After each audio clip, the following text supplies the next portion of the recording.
تو یہ دیکھیں کہ وہ عمل جو شروع ہوا تھا وہ مکمل ہو چکا ہے، وہ پٹی غائب ہو گئی ہے۔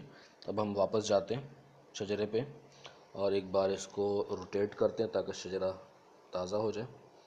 اب ذرا دوبارہ دیکھتے ہیں تو آپ یہ دیکھنے کے نیچے قرآن کے نام سے ایک نئی کیٹیگری کا اضافہ ہو گیا، اور اوپر دوسرے نمبر پہ کتب حدیث اور شروحات کے نام سے ایک اور کیٹیگری کا، یہ 2 کیٹیگریز اضافہ ہو گئی ہیں۔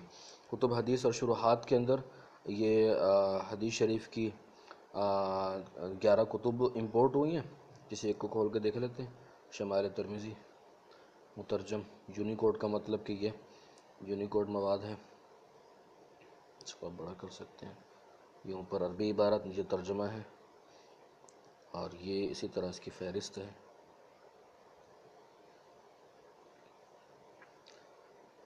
تو یہ اس طرح یہ 11 کتب ہیں یونیکوڈ کے اندر، اور اس کے بعد پیچھے آ کے دیکھتے ہیں تو یہ قرآن کے اندر تفسیر و تراجم کے اندر، یہ تفسیر کے اندر ساری یونیکوڈ تفاسیر ہیں، ساری ہمارے دیار کے اندر رائج مختلف علماء کی مختلف تفاسیر ہیں۔ اس میں سے کسی تفسیر کو کھول لیتے ہیں۔ تفسیر بیان القرآن، تفسیر عثمانی، تفسیر معارف القرآن، یہ سب یونیکوڈ کے اندر موجود ہیں۔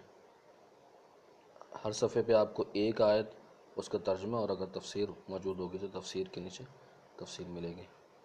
صفحہ 1 سے 2 پہ آ گئے تو یہ دیکھیں سارا یونیکوڈ ہے، ہم بآسانی مطالعہ اور تلاش کر سکتے ہیں۔ اس کے اندر بھی شیئرنگ کی آپشن ہے، آپ کسی عبارت کو منتخب کریں، اس کے بعد مینیو کے بٹن کے اوپر کلک کریں، شیئر کے اوپر کلک کریں۔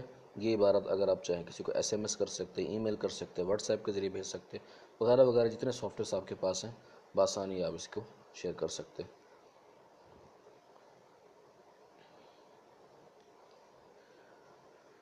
تو ماشاءاللہ یہ ایک بڑا مواد اس کے اوپر موجود ہے۔ اسی طرح تفسیر کے اندر ایک خاص بات جو پچھلے مکتبہ شاملہ کے اندر بھی میں بتانا بھول گیا، وہ یہ ہے کہ آپ کسی حوالے کے ذریعے سے کسی ایک ہی آیت کو بآسانی تلاش کر سکتے ہیں۔ یعنی اگر آپ کو کسی آیت کا حوالہ موجود ہے، حوالے سے مراد اس کی صورت نمبر اور اس آیت کا نمبر، تو ایک خاص طریقے پہ لکھنے سے اور سرچ کرنے سے آپ اس پہ پہنچ سکتے ہیں۔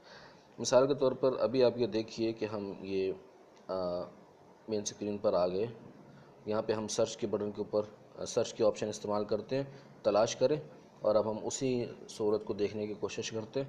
اس کے لیے ہمیں اس آیت، مثال کے طور پر ہم سورہ نمبر 15، اس کے لیے ہمیں 015 لکھنا ہوگا۔ اگر ہم ایسی سورہ لکھتے ہیں جس کے اندر اکائی، دہائی، سینکڑہ تینوں موجود ہیں، تو اس کے اندر ہم پھر 0 استعمال نہیں کریں گے، مثلا 102 پورا لکھیں گے۔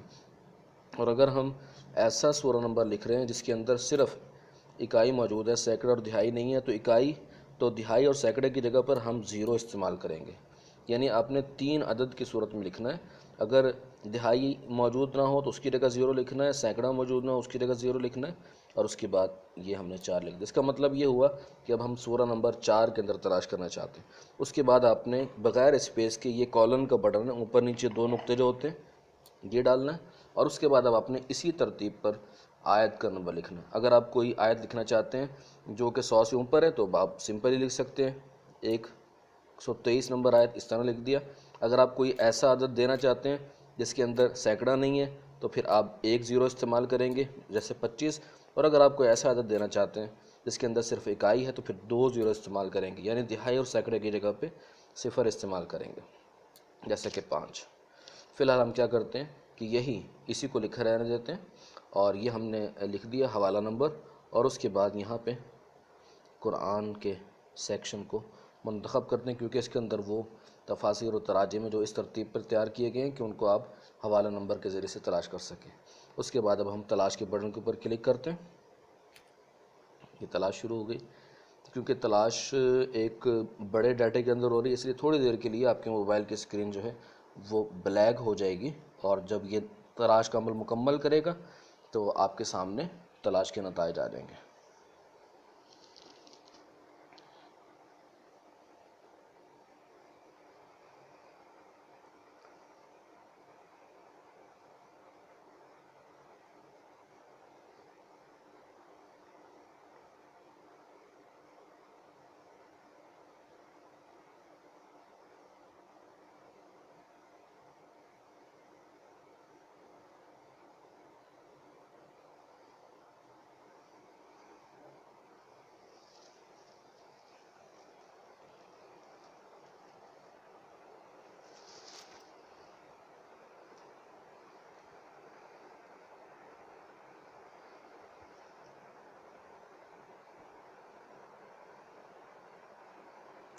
یہ دیکھیں تلاش کے نتائج ہیں، اور ابھی بھی وہی مسئلہ سامنے آ رہا ہے کہ کتاب کا نام نہیں آ رہا۔ بہرحال یہ جو صورت ہم دیکھنا چاہ رہے سہولت دیکھنا چاہ رہے تھے وہ اس سے واضح ہو جائے گی۔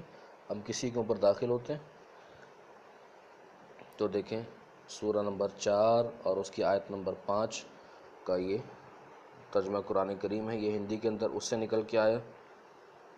اسی طرح اسی صورت اسی آیت سے متعلق اور کسی ترجمہ تفسیر سے، یہ اب ہم اس پہ کلک کریں گے۔ یہ تفسیر اشرف التفاسیر ہے، اس سے نکل کے آ گیا، کیونکہ اس کا ترجمہ اس تفسیر میں موجود نہیں ہے اس لیے ترجمہ نیچے موجود نہیں ہے۔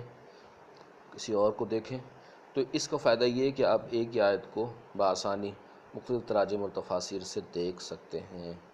یہ درس قرآن دینے والے حضرات اور تفسیر کے جو طلبہ ہیں ان کے لیے بہت مفید چیز ہے۔